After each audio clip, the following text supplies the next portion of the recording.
All right, everyone, we are going to start. May I request everyone to settle down?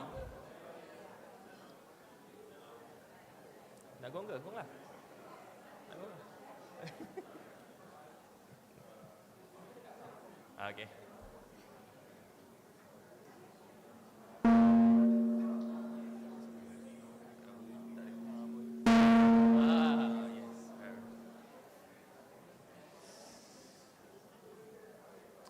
Okay, ladies and gents, we now enter thematic session number 4, where we will delve into the intriguing topic of primordial and artificial intelligence. To kickstart this session, we are honored to introduce Rosalinda Alias, the Secretary General of Academy Professor Malaysia and the head of the Malaysia National Artificial Intelligence Roadmap 2021-2025 Task Force. Rosalinda will share her insights on artificial intelligence, boon or bane for teaching and learning. Please join me in giving a warm welcome to Rosalinda Alias.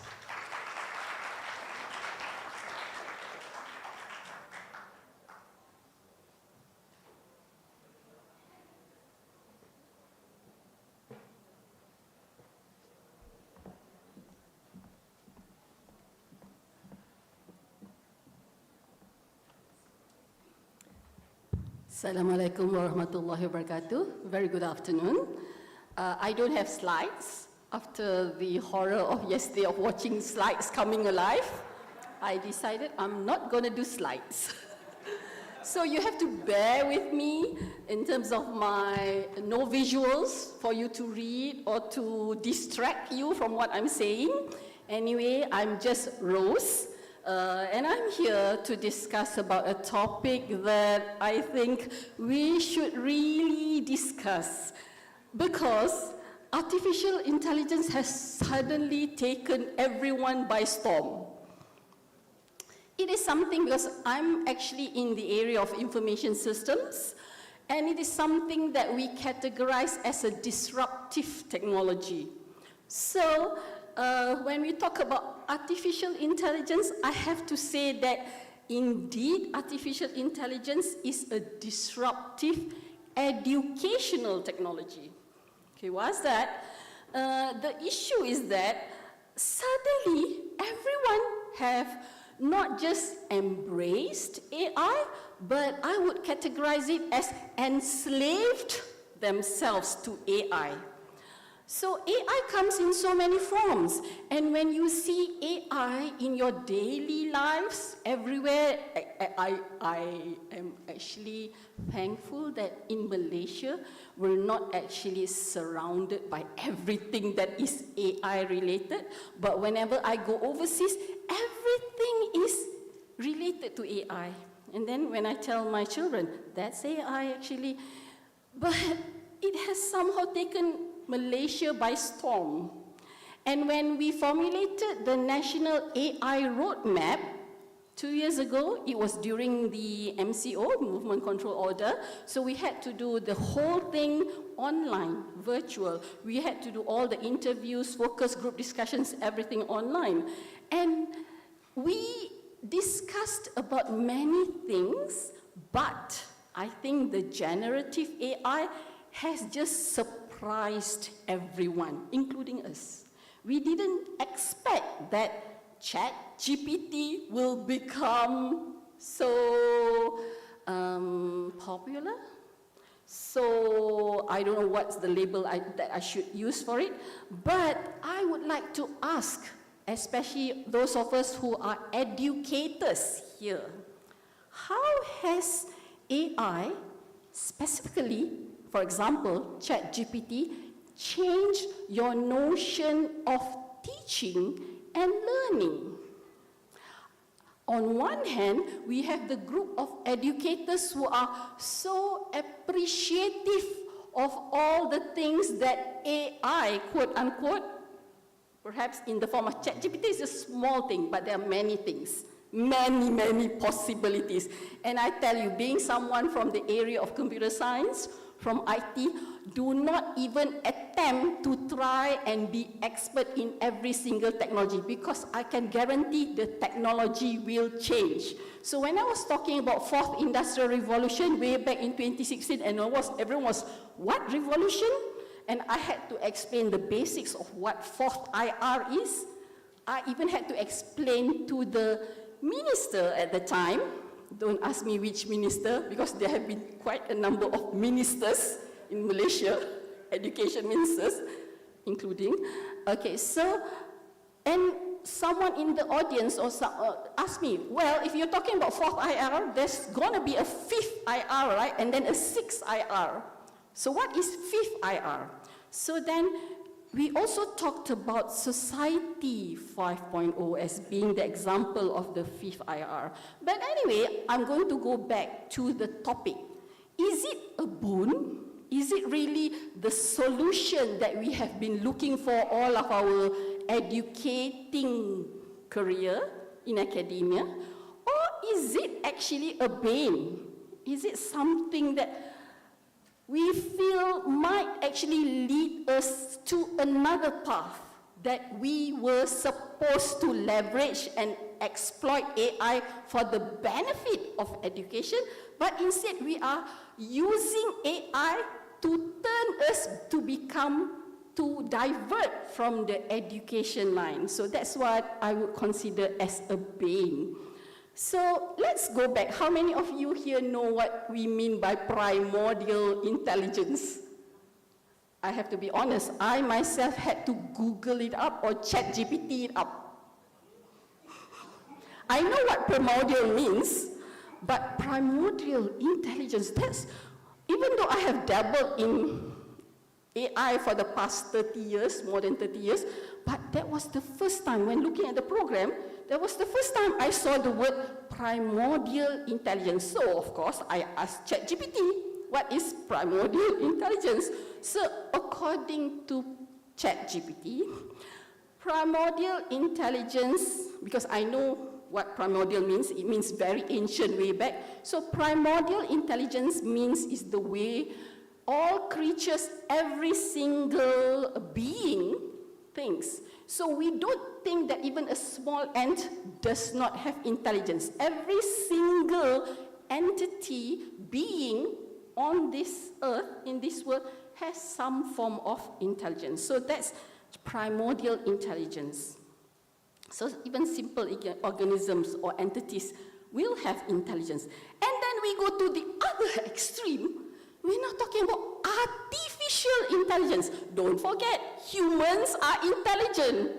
And when we were talking about AI, we were telling everyone, hey, come on, make sure that the AI is just to help you. But what's becoming the bane, which I am seeing, is that we are even forgetting to think. I could have thought very easily what is primordial intelligence, because I think my English is quite good.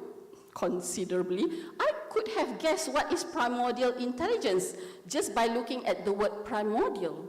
But I had to ChatGPT it, and that's what's happening.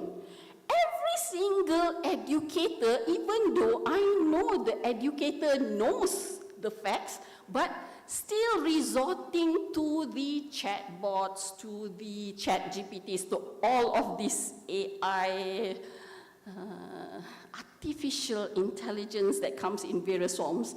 So artificial intelligence is just simulating human intelligence. Never ever forget that humans have intelligence being given by our Creator. But if we put aside and we feel that we are not as intelligent as the machine, what do you think happens when we have that same mindset in our classroom? For our students, we tell our students, I'm not as smart as the machine. Why don't you ChatGPT it up? Why don't you look it up? The same thing like it used to be, why don't you Google it? Why don't you ChatGPT? Whereas we could have thought it. And this is what I consider as the bane of AI, part of the bane of AI.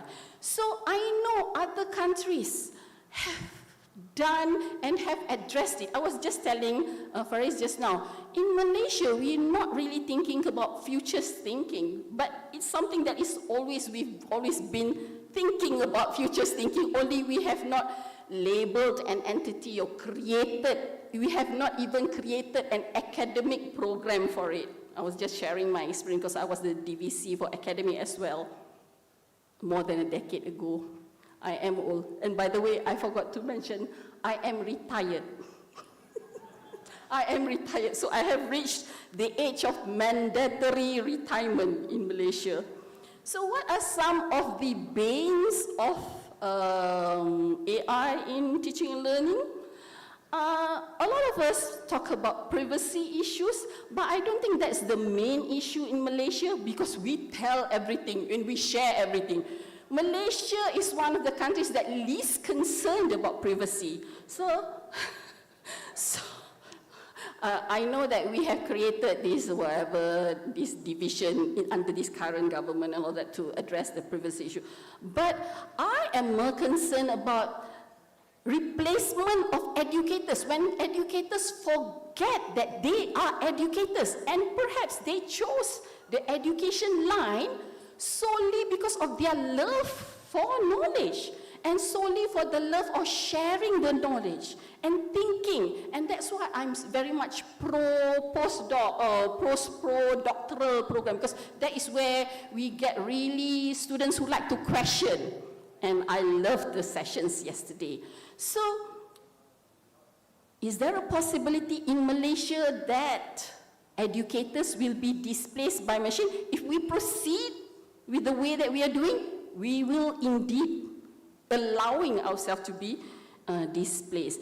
I like, in terms of AI, we have personalization and all of those features so that we can customize. Because I am someone who believes strongly in you cannot generalize and standardize everything. Every human being, every student that is in front of us is different. And we have to treat that student differently. And AI helps us to do that. Okay, yes, I see that. 2 minutes. Okay. Don't show me the red and definitely don't gong me. Yeah? Okay. I'm finishing. If you gong me, I'm gonna do something to you. Anyway, which I will not announce here. Anyway, okay, so we've been reading a lot of the works that have been done by others. But UNESCO has not really advanced in that. And this is why I'm a big champion of open science for UNESCO. But the US, like it or not, they are well ahead of us. So the Office of Educational Technology report on AI and the future of teaching and learning has emphasized that key to education is what? People. Never ever forget that. The key to and always put people first. Students just one type of people. We have parents, we have educators, we have sponsors. These are all people. Put them first. Why are we doing all the things that we do? Equity. I'm not going to talk much about equity in Malaysia because that is my pet peeve. Those who know me will know that Malaysia, because of the equity aspect. And then we also have the ethics. This is something that we try to introduce in the roadmap, in the artificial intelligence roadmap, because if the developers forget the ethical aspects of AI, there is a possibility that they will go haywire, and we should promote transparency. So, final few minutes, yeah? I know you're getting up there. Don't get up. Final 4 points. So, we have recommendations, or rather the US has recommendations. The first recommendation is what? Always emphasize humans in the loop. Don't forget the human aspect. And then, yes, we come up with all sorts of AI models, because that's what AI is about, but always align the AI models to our shared vision of education. For example, if we're talking about Malaysia, what's the vision of education in Malaysia? Everyone has to have that shared vision and use AI to allow that, to facilitate that. And then prioritize about strengthening trust. No, another pet peeve of mine. Trust is something that I'm not too happy about in Malaysia. And then we have to inform and involve educators all the time, especially I would say in the basic education, because we did together UTM, I retired from UTM, together UTM and Mike did a study, and we found that the gap between basic education and higher education in terms of readiness for IR is too huge, too big. And the sole reason is why? Because teachers are not being involved. And it's always the same teachers being sent for training. It's always the same teachers being held responsible for IT developments and all of that. Okay, I know, I promise you, don't get up. So we should enhance trust and security. And the last recommendation is, please, we need guidelines that are education specific. Okay, so on that note, thank you very much.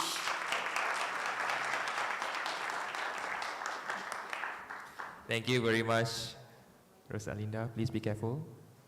Right, okay. All right, our next session is a moderated panel interview featuring UNESCO chairs in future studies and anticipatory system. Please welcome on stage our moderator Zainal Abidin Sanusi and our panelists Sohail Inayatullah, Maya Van Lempert, Ahmad Faris Ismail, and Sharman Cruz.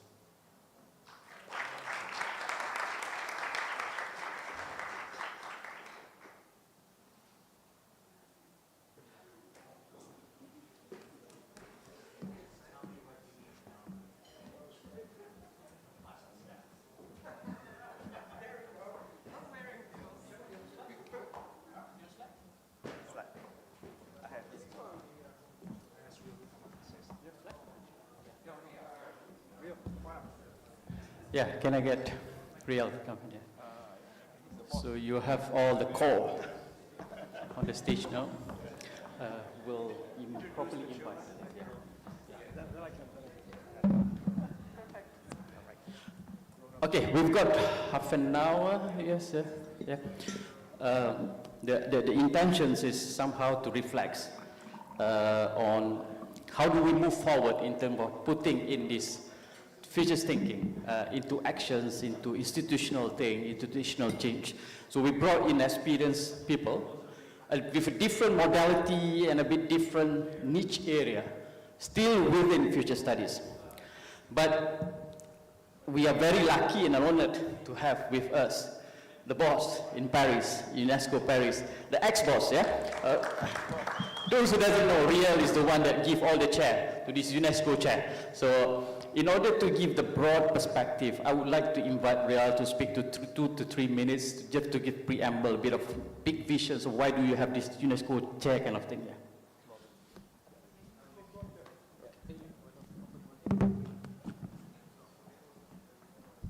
Thank you very much. Really, really appreciate this. So it's, as you would expect, it was always an accident. Huh? Who knew what was going to happen? But the very short story of the UNESCO chairs is that I was recruited to UNESCO in 2012 by the then Director General Irina Bokova. And she said, look, we want to renew UNESCO's engagement with the future because there'd been a sort of hiatus. UNESCO played a historical role in the future studies community, played a role in the development of the World Future Studies Federation. So let's renew future studies at UNESCO. So with a little bit of trepidation, some hesitation, I took on the job and discovered that UNESCO was a bit of a strange place. That's a story for another night. But eventually what happened was that somebody came to me and said, look, all this work we've been doing on anticipation, this was Roberto Poli at Trento University, all this work that we're doing on anticipation fits into the definition of the UNESCO chairs. And I said, oh, really? And then I talked to Markku Valenius at the University of Turku in Finland, which has a very well-established center in future studies. And I said, Markku, what do you think of this idea of UNESCO chairs and future studies and stuff like that? And then I talked to Sohail, I think, one of the days. I said to, what do you think? Maybe we could get this going. And you thought, yeah, I have some ideas. And we talked about different opportunities. And so with some backing from, let's call 3 very strong sources, in Turku, Trento, and here with Sohail, we said, okay, let's give it a run. And we did, and it turned out that it was relatively straightforward. The UNESCO chairs are appointed by their universities. It's a relationship between the university and UNESCO under international law. It involves no money. UNESCO has no funds. But what it does is it involves a commitment, a mutual commitment to do work together. And so the UNESCO chairs became a very, I think, interesting proposition for a wide range of different fields, from business, anthropology, engineering, political science, governance, to look at future studies from their perspective. And from that point of view, we were playing the role that is the traditional, I'd say, one of the strongest aspects of UNESCO's mandate, which involves being a global laboratory of ideas. And what I said to the Director General is I said, how can UNESCO be a global laboratory of ideas if we don't have future studies chairs around the world? And I'll end with this point. An assessment was made while I was still at UNESCO of the quality of the program. An audit was undertaken by the review and program management part of UNESCO. And the UNESCO Chairs program, which is an old program, it's 35, 40 years old, and there are about 800 chairs all around the world. That program was heavily criticized. But the one part that was seen as being effective and an expression of UNESCO's mandate to be a global laboratory of ideas was the network of chairs around future studies, futures literacy, anticipation, and foresight. And so those were, I think, very positive outcomes of the period that I was at UNESCO from 2012 to 2022. And of course, I am deeply kind of appreciative, but very humbled when I look at the immense work going on all around the world by UNESCO chairs in future studies. So thank you. Thank you, Riel. So you have on the stage at least, what, 1, 2, 3 chairs. Though you have got 4 persons, but Suhail can be considered as related to all the chairs, maybe. Yeah. But or at least not the 800, 500, but many of the chairs. So, and I thought let's start with someone who have not spoken yet. Maybe if we can start with Maya first. Just to give it a bit introductions of what is your chair about and what is the main activities there. Okay, thank you very much, and thank you, Rial. So I'm the chairholder at Erasmus Brussels University of Applied Sciences and Arts, and the title of the chair is Images of the Future and Co-Creation. So the thematic there is how images of the future, that's both ideas and concepts, as well as actual pictures and tangible versions of our, abstract images of the future. How can these images of the future be co-created in an inclusive manner using media, arts, and design in generative, multivocal exchanges? And so I lead a team of 6 people at Erasmus. The chair is also shared with the Center of Post-Normal Policy and Future Studies, where I'm a senior fellow, and which is the source of, I think, part of the focus on multivocality and polylogue is actually sourced from there. And the researchers are 3 structural researchers from 3 different course programs at Erasmus. There's also one knowledge transfer collaborator, and one person now in the last 2 years added to the team, who takes care of an elective futures course that exists in the whole, for the whole broad institution. We conduct research, so, well, I didn't mention myself there. I am like the coordinator, so I don't belong to a particular course program, but I do teach in the course program Idea and Innovation Management, a main research course called Strategic Futures Orientation. We conduct research as a team. It's a case study approach that we use, and this case study approach feeds into the overall scope that I just described earlier. But we don't conduct research for research's sake, of course. We wanted to feed into learning. So all of the researchers actually give courses in their own course programs, so there's education for Erasmus generation students. There's also training of professionals and policymakers in what we call the field of practice. And there's coaching, which we do both for students and for actors from the field of practice. And of course, that concerns both futures research as well as futures literacy. Then there is an important practical practice component. We support, well, with our case studies, we support, conduct, and accompany future-oriented projects.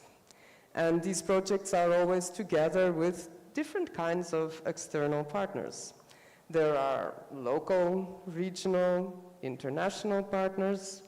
Sometimes they're local partners out, in another continent, and then we call them international, even though they actually have a local purview themselves. They are public and private partners, and we also work with informal communities. I think that's really important in many cases. And the partners are both profit and social profit, as well as, in these informal communities cases. They're neither profit nor social profit. They're not actually organizations, but they are more loosely defined. So that describes the actual work that we do and how that's structured and organized. Thank you, Maya. The first round will be an introduction of each chair, then we'll pick up deeper questions on the activities. Sherman, if you want me to proceed with you. Yeah, okay, thank you very much. So the foresight work began in 2013 at Northwestern University in the Philippines. That's when we did a year after, when we had a meeting in Italy, right, at the Bellagio. So I think Sohail and Rial was there. And then we initiated, the initial test about the Futures Literacy Laboratory Initiative. So we did one in Lawag, we did one in Rizal, and then we helped out in Bangkok, in Malaysia, and then we organized a quite big national event in Manila, which of course Sohail and I curated and designed. That was after the Haiyan event in 2012. And then Northwestern University began to set up its own research center, which was called Phil Foresight, which is the Philippine Foresight Education and Innovation Research. And then, established some sort of a funding for people to actually initially engaged in futures research. And then the futures literacy has been going on in the last 10 years. And now here we are, which is, of course, the UNESCO chair on anticipatory governance and regenerative cities at Northwestern University. What do we wish to do? So the Foresight Initiative we've been doing, even before I became the chairholder for Northwestern University, is helping institutions build capacities on futures literacy and strategic foresight. And then creating networks to enable institutions, organizations, and persons to drive foresight and futures thinking and futures literacy at different levels of governance, and help this institution build their own futures program, whether that's academic or a research or an initiative particular to specific public policy, among others. But then what excites me about the UNESCO chair in the Philippines is the idea of integrating regenerative thinking in futures thinking. So the idea of regenerative futures is like putting nature at the core in the way we do foresight. So there are several questions like, for example, what if nature is a persona? Right? What if the river is a persona? What about the stones, the birds, right? And those organisms and entities that live with us today. You know, apparently I learned that perhaps the way we see the future or do foresight is perhaps too anthropocentric, right? Like too centered on us. You know, what if we try to go beyond us and then try to figure out ways by which we can actually like involve, perhaps, you know, in the things that we do, the conversation that we have, in the tools and methods, figure out ways by which nature can be a part of the conversation that we have. We think about the future generations that has not yet arrived, but what about nature or the planet that actually sustains us? But then the core of that view or vision is to start with the cities. You know, the Philippine cities who would like to be involved in the initiative, you know, to provide capacity in terms of anticipatory governance and then incorporate and embed the idea of regenerative thinking when we speak about the future of cities. Thank you, Showman. Can proceed, Prof. Faris. And I was informed you have a slide. Can you put on Prof. Faris' slide? And when, yeah, please.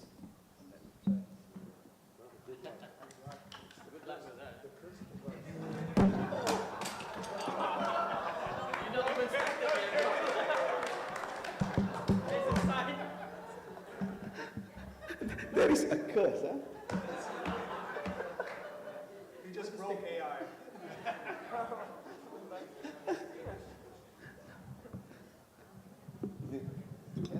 Okay, can you click next?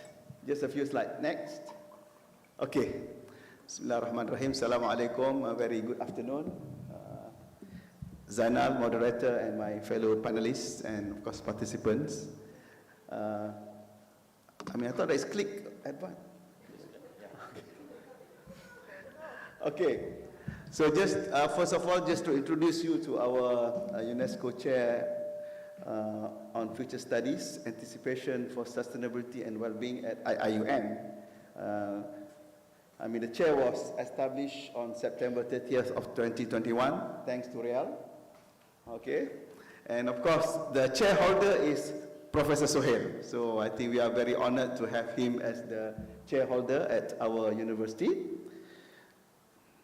Point there. Oh, there.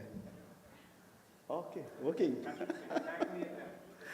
Okay, so quickly, just like other chairs, one of the important agenda is for futures literacy. We believe, at our end that this future literacy needs to be popularized at all levels. Maybe if we can go to primary education, secondary education, and up to the university level. And in fact, I will share in just a few moments, we are also trying to promote future literacy for all our staff at the university, be it academic or administration. And of course, in this part, I think we will cover, all dimensions. And of course, this APFN is a very important link that we have, together with, of course, now that we are also venturing into ISESCO, the RCE's Regional Center of Expertise, various policy makers, and also other chairs and future studies related organizations. Okay, the way that we manage our chair at IIUM is the chair is housed under what we call Sejahtera Center for Sustainability and Humanity, headed by Professor Zainal, with the agenda of sustainability and to implement projects And then, of course, in terms of capacity building, we will do it through physical courses and workshops on future studies in general and future studies for sustainable futures, in particular throughout the region. And we do a lot of transfer of knowledge, through postgraduate education, training, workshop, engagement with policymakers, so on and so forth.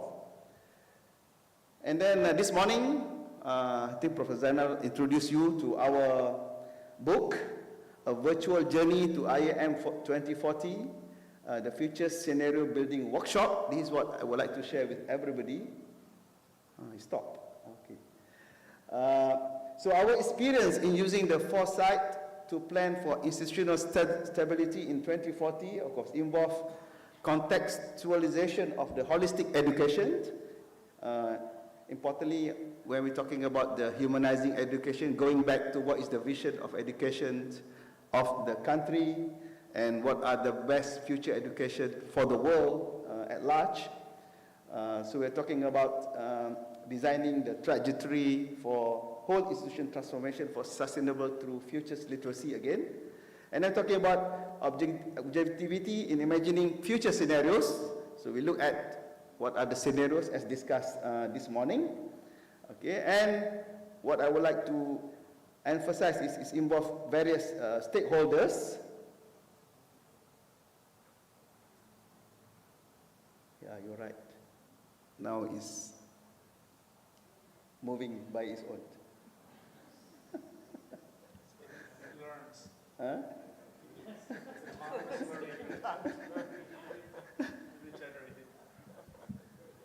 Let me try. You just want to go. Okay, now it's moving. No, I just realized there is a button at the back. So if somebody missed, yeah. So we learned on the last day of the workshop. So there's a button at the back. Please avoid that. Okay, so what we'd like to share with you is this exercise is very exciting, conducted by Sohail himself, where we involve 40 individuals.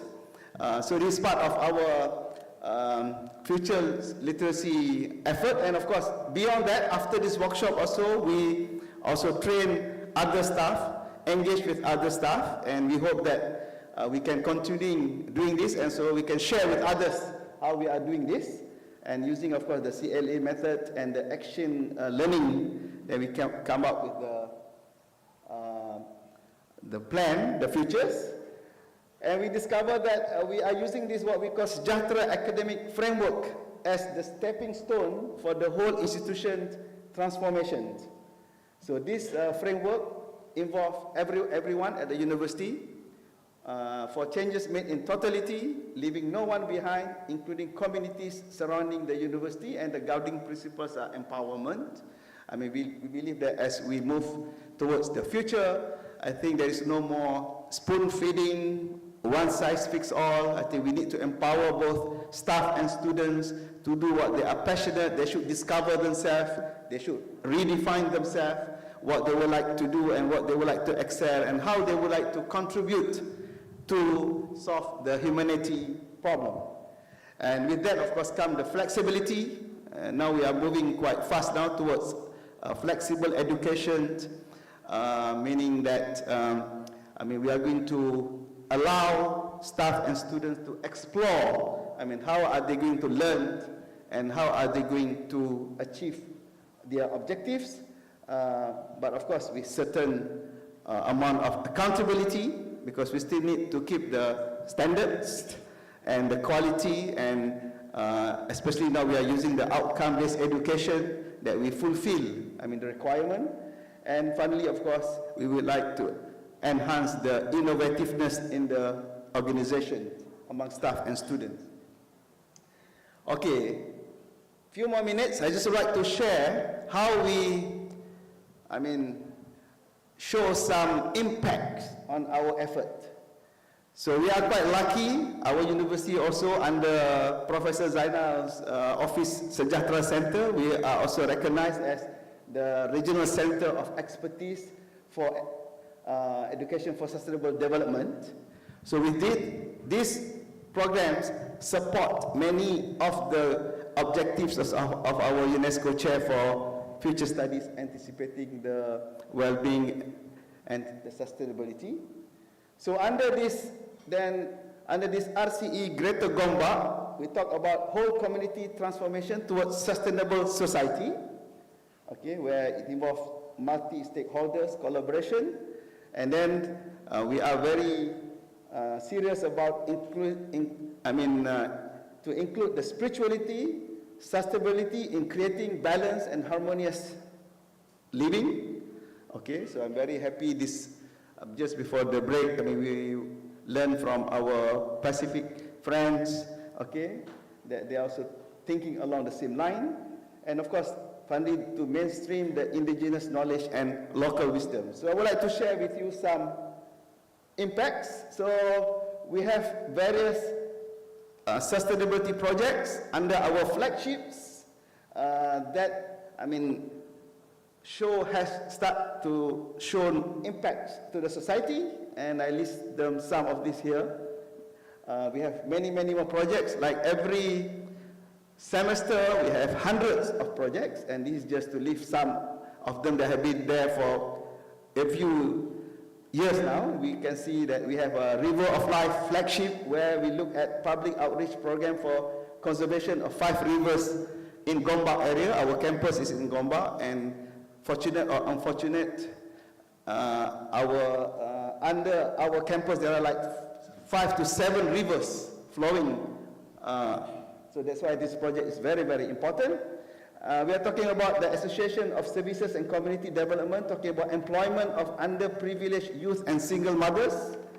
We also have localizing SDGs at the parliamentary constituency level. So there are 140 plus parliamentary constituencies in Malaysia. We're trying to go and do SDG projects there. Talking about refugees also, we are also championing the accessibility of education among Rohingya refugees, as well as talking about inclusivity in education. So these are some of the examples how, we start with the chairs and then trying to translate it into really, projects that can transform the community. So I will stop there for now. Thank you very much. Thank you, Prof. Faris, for sharing the activities. If I can ask Prof. Sohal to somehow share with us, having gone through a lot and vast experience, with those activities and also the planned activities by the other 3 chairs, how do you use this, as to explain and as to reflect for the explorers who are still yet to find the thing? It contributes to future thinking, or use future thinking approach as a tool. Thanks, Prof. Zainal, and thanks, Prof. Saris, Sherman, and Maya. So if I understand REAL's meta strategy, how do you disguise aliens in a human world? Right? That's essentially what he's doing. So every organization, institution I work with, I always try to find the aliens. The aliens can see what's wrong, they can see what needs to occur, and they're in angst. Their angst can lead to depression, or their angst can lead to transformation. I remember when I met Suzanne Roth at ADB, I said, you're actually not from this planet. And she goes, yes, you know. And so my hunch is most of the people in this room aren't from this planet.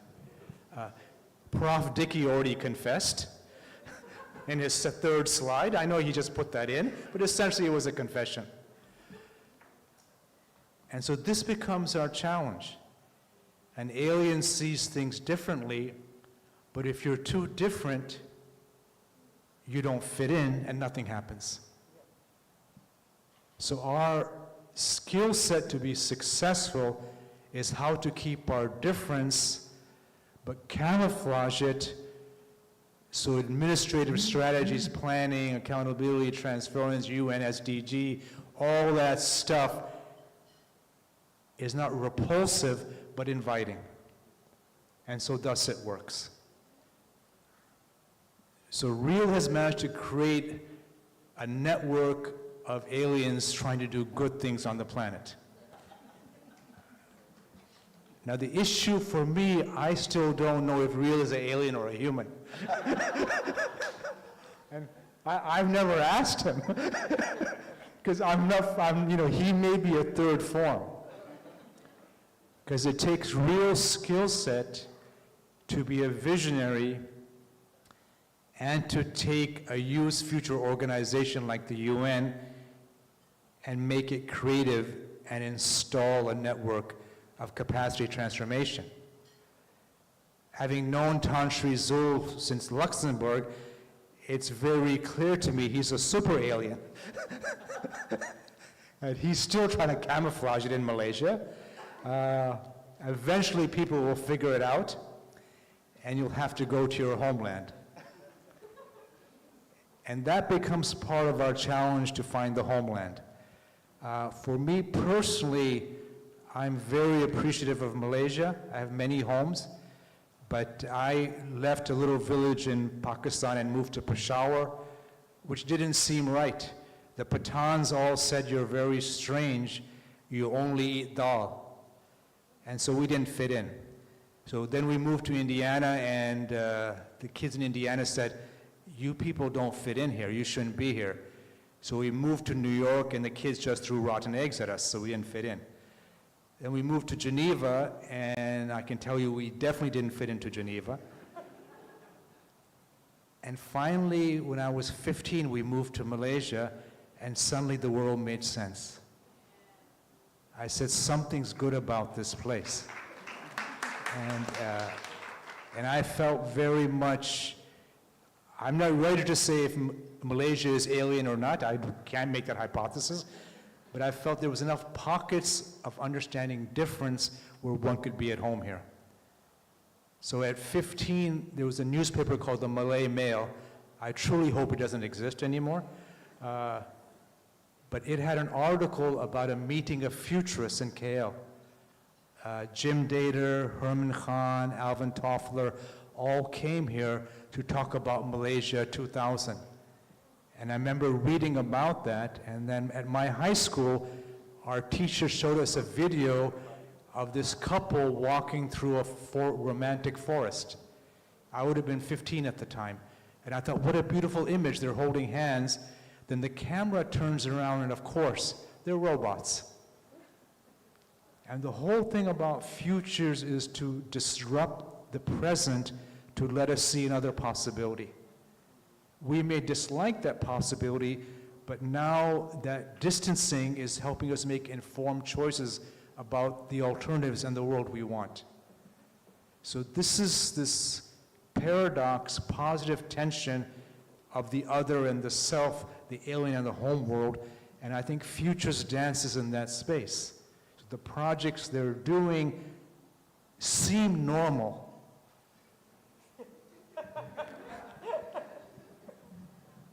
But they're not.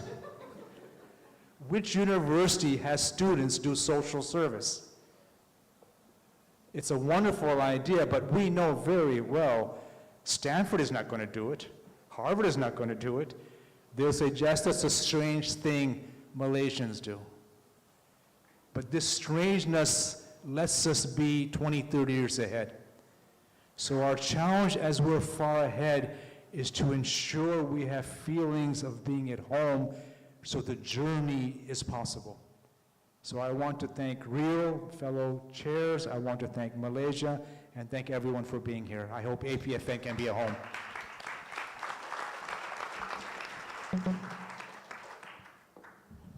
Ida, you've got another 10 minutes, eh? Or we're done? Do we have another time? 10 minutes? Huh? 10 minutes, okay, all right.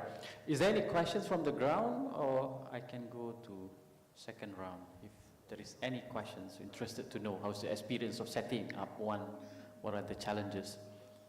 Maybe, okay, I'll let you think about that. Maya, if I can go back to you, my experience of setting up the UNESCO chair is quite challenging, and I guess, I'm not sure what is your experience there. I mean, in Belgium universities, and sorry, in Brussels universities. I think it's certainly a challenge. I mean, only yesterday I described how in Belgium and actually many other countries, European or Asian or otherwise, are some kind of a futures desert, you know? And, you know, starting a chair around a topic that nobody in your institution knew even existed before you started setting it up, yes, you would call that a challenge. But it's also, by doing that, by already being in that institution and introducing this thematic and this perspective there, you actually do already begin to do the work of making it more present in your immediate academic environment, but also in the environment of the partners of your institution and of the people that listen to the experts that are there and that collaborate with them, external partners. Now, if you allow me, I'm very interested in that strangeness, weirdness, uncanniness aspect that you just raised there, Sohail. And it's one of the reasons why, and that's why to overcome the kind of challenge that, you know, I was just describing, we work a lot with media, arts and design people and approaches. One of the reasons is that those are recognized aliens. They're like legal aliens in our cultures. They are people that are allowed to be strange and weird and wonderful, and that have a habit of being in that kind of a position. So when we work with them, either in Futures Literacy Labs or in other multivocal exchanges around futures, then that sort of brings in that's the camouflage for the futurist, you know. We're working together with these artists, and they do strange things, and they show things that are maybe a little bit uncomfortable or that are weird and wonderful in different ways, and that allows us, you know, to infuse our cultures with a sense of the plurality of the not yet, the multiplicity of potential, the versatility of the kind of emergence that, you know, futurists are paying attention to and that we are trying to work around. The future is not just about the future, as we've had the word emergence on this stage a lot already in the past 2 days. And so I wanted to not just talk about the challenges, but also about how we address those by working in co-creative manners, so that people actually get to be kind of hands-on or visions-on together with this generative stance from media, art, and design. And that's how we overcome it. I'm gonna leave it at that for now.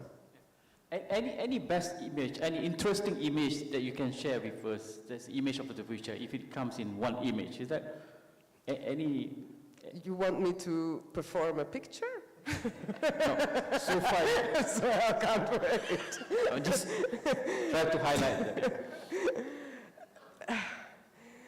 So, there are so many. We've run an experiment which is called the Toynbee Vector, and I tell people that my partner, my husband, is a photographer, a time-traveling photographer. In 2015 in Tamkang, we ran this exercise with futurists, and they all filled in a form, an order form for images of the future. And one of them, Jose Ramos, asked to see his son in a happy place and near water. And we don't need much more than to see the back of the head of someone in that natural setting and being together with that river and being together with the green around it. And we always think it's got to be something that we can't imagine, but we find the future in the present. Yeah. And so these people are there at these rivers, and you can already take that picture and show it to people if that's what they want to imagine for their futures. Okay, all right, thank you. Sherman, I know you're doing a lot of training on capacity building in futures. So I was just wondering, why do you still need one chair while you're doing already? That's a good question. The reason why, I took the opportunity, to apply for UNESCO chair, because the UNESCO chair is a hard nut to crack, right? But that's not the purpose of why I applied for the UNESCO chair. But really it's about, providing pathways and opportunity by which you could provide support to help people who are actually doing it or interested in doing foresight and sustain it in the long game. Right? Because once foresight enters the realm of systems, whether that's corporate, public, private, community, people's systems, there are many levels and layers of challenges that these people need to deal with and grapple with. And that's not easy to do. I've seen ways by which people actually struggle, right? Like in pushing foresight within their own institutions. Difficulties as well, but then there are opportunities as well by which you can actually provide support by which they can actually leapfrog into the process and enable them to actually create a strong ecosystem within the organization to drive foresight. I have two colleagues, in fact, I teach them, and then eventually I would work with them as, with regards, to the foresight initiative within their institutions, is that when foresight reaches, the boss, right, and the boss is about to retire, right, you want to make me do these things and I'm about to retire, why should you make me do these things, right? I just want to finish my time, drive the strategic plan, and that's it. And then the thing about foresight is that empowers people, right? They get excited after a 2-day, 3-day workshop. We want to do it on Monday morning. And then 3-4 weeks after, they call you back, Sherman, I'm frustrated, right? Because, my boss doesn't support, the initiative that I'm trying to drive at. And that has always been the case for many civil servants, especially in the public sector. And I think the reason why the UNESCO chair is there is, to provide this support to the people who actually does foresight, because doing foresight is not an easy thing to do. I think what they need is that they need people to talk to speak with, and try to shorten the curve of learning, as far as this organization and doers are concerned. So if you can have a conversation that actually inspires them and motivates to do it in the long game, I think that's where foresight actually begins. Yeah, thank you. Thank you very much. We only have 2 minutes, so I was thinking of asking Prof. Faris again, but I think I would rather go to Rial. If you were there, as a concluding thing, yeah? If you're still there, huh? You just got fired, by the way. I was thinking what best questions to ask that I wouldn't get. I don't know what happened now. Rial, if you're still in the office, having seen all these chairs in actions now, what do you think that you're still interested to do? So there's two, I think, compatible kind of conclusions, visions. One is something that has a lot of historical precedence. Some of you have heard me tell this story before.